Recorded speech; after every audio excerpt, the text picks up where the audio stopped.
안녕하세요. 신세계 서울병원입니다. 척추 압박골절은 정확하고 신속한 진단, 그리고 그에 따른 적절한 치료가 매우 중요합니다. 이번 시간에는 어떠한 치료가 있는지 설명드리도록 하겠습니다.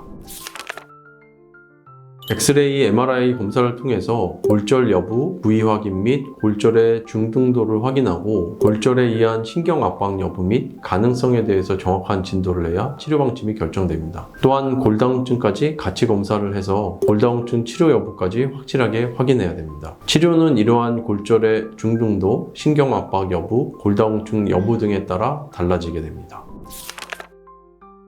진단상 MRI 확인 결과 한 곳의 압박골절이 심하지 않고 신경을 압박하지 않으며 골다공증 검사상 골다공증이 아니거나 경미한 골다공증의 경우에는 보존적 치료를 시행하게 됩니다. 보존적 치료는 첫 번째는 의사가 지정해드리는 기간 동안 누워서 지내는 침상 안정입니다. 침상 안정은 가장 기본 치료이지만 가장 중요한 치료입니다. 척추의 수직 압박력을 최소화해서 척추체가 무너지지 않게 하는 기본 치료입니다. 짧게는 2-3주에서 길게는 4주 이상까지도 침상 안정을 요하는 경우가 있습니다. 침상 안정 시에는 똑바른 자세로 누워있는 자세를 기본으로 하나 한 자세로 오래 누워있어서 힘든 경우에는 좌측이나 우측으로 옆으로 들어 넣어도 괜찮습니다. 식사를 하실 때는 음식물이 식도로 넘어가는 흡입성 폐렴 가능성이 있기 때문에 침상을 30-40도 정도로 세워서 식사를 하시거나 보조기를 착용하고 약간 기댄 자세 정도로 식사를 하셔도 무방합니다. 보조기 착용은 침상 안정을 하다가 식사를 하시거나 화장실을 다니는 등 앉거나 걷게 됐을 때 착용하는 것을 원칙으로 합니다. 침상 안정과 같은 개념에서 수직 압박력과 척추의 변형력을 최소화시키는 것입니다.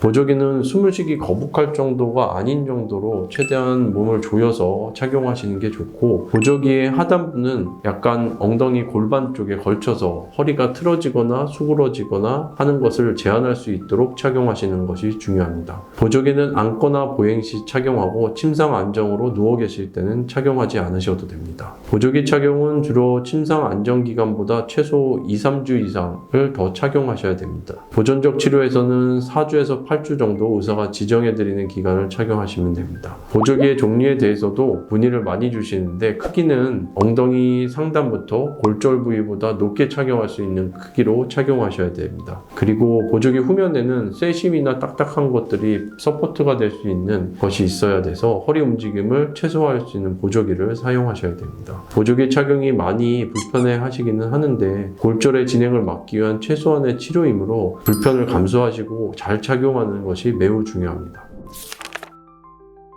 척추 성형술은 의료용 시멘트를 압박골절이 있는 골절된 척추체에 주입하는 방법입니다. 이는 MRI상 골절이 확인된 척추체 손상이 크고 척추 후만이 시작되거나 척추체가 무너질 가능성이 큰 경우, 침상 안정과 보조기 착용만으로는 척추가 무너지는 것을 막기 어려울 것으로 판단되는 경우에 시행합니다. 또한 심하지 않아서 보존적 치료를 진행하더라도 외래에서 경과 관찰하다 척추가 엑스레이상 무너지는 경우에는 척추가 더 무너지지 않도록 척추 성형술을 시행합니다. 그림에서처럼 척추 성형술은 척추체가 무너지지 않게 해서 후만 변형, 즉 허리가 등 쪽으로 이렇게 구부러지는 것을 예방할 뿐만이 아니라 가장 중요한 의미는 척추가 무너지면서 척추 뒤로 지나가는 신경을 눌리지 않게 하는 것을 예방하는 것을 중요한 의미로 하고 있습니다. 척추체가 무너져서 신경이 눌리면 다리 방사통뿐만이 아니라 심할 경우 하지마비, 대소변 장애 등도 생길 수 있어서 척추체가 무너져서 신경이 눌리지 않게 하는 척추 성형술은 굉장히 큰 의미를 가지고 있습니다. 물론 척추 성형술을 하시면 골절이 진행되지 않기 때문에 통증도 꽤 줄어들게 됩니다. 이런 척추체 성형술은 피부를 통해 얇은 관이 척추체로 들어가서 볼시멘트를 주입하는 것으로 국소 마취만으로 가능하고 2-30분의 짧은 시술 시간으로 가능합니다. 간단한 시술이지만 너무 많은 이점을 가지고 있는 시술입니다. 척추체가 무너져서 허리가 굽는 것을 예방하고 신경 눌리는 것을 예방하고 마비 가능성을 줄이고 게다가 통증까지 줄이는 시술입니다. 척추는 한번 무너지면 이를 다시 세우는 것은 매우 힘든 과정이고 매우 큰 수술적 치료가 필요하기 때문에 척추 성형술로 척추가 무너지지 않게 하는 치료는 매우 중요한 치료입니다.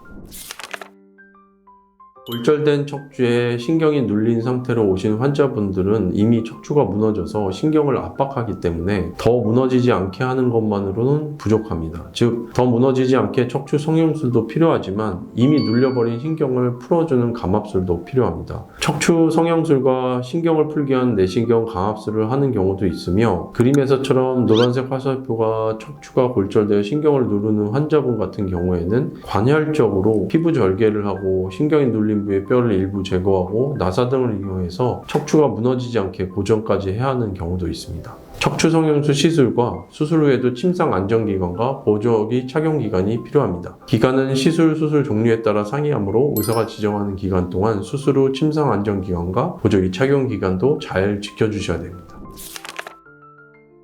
앞서 말씀드린 대로 골다공증 검사도 반드시 같이 시행하셔서 골다공증 여부를 체크하시고 골다공증이 진단이 되면 적정한 골다공증 치료를 시작하셔야 됩니다. 기존에 골다공증 치료를 하시는 분이 골다공증성 골절이 추가로 생긴 경우라면 더욱 강력한 골다공증 약물로 변경하셔야 되는 경우도 있습니다. 척추 압박 골절은 최초 의심을 하고 이를 빨리 진단해서 치료하는 것이 매우 중요합니다. 진단이 빨리 되고 무너지기 전에 보존적 치료로 시수술 없이 치료가 되는 경우도 많으며, 검사상 골절이 심하다고 해도 골절된 지 오래 지나지 않아 무너진 정도가 심하지 않을 경우에는 간단한 척추 성형술의 시술로 좋은 결과를 얻을 수 있습니다. 그러나 진단을 하지 않고 방치하여 1주, 2주가 지나가면서 척추가 많이 무너지거나 신경이 압박되어 오시는 분들은 단순한 척추 성형술의 시술을 넘어서 감압술, 고정술과 같은 추가적인 수술적 치료를 하는 경우가 생기게 됩니다. 그래서 척추의 압박골절은 빠른 진단과 정확한 진단에 따른 치료가 중요함을 환자분들께서 꼭 기억해 주시기 바랍니다. 감사합니다.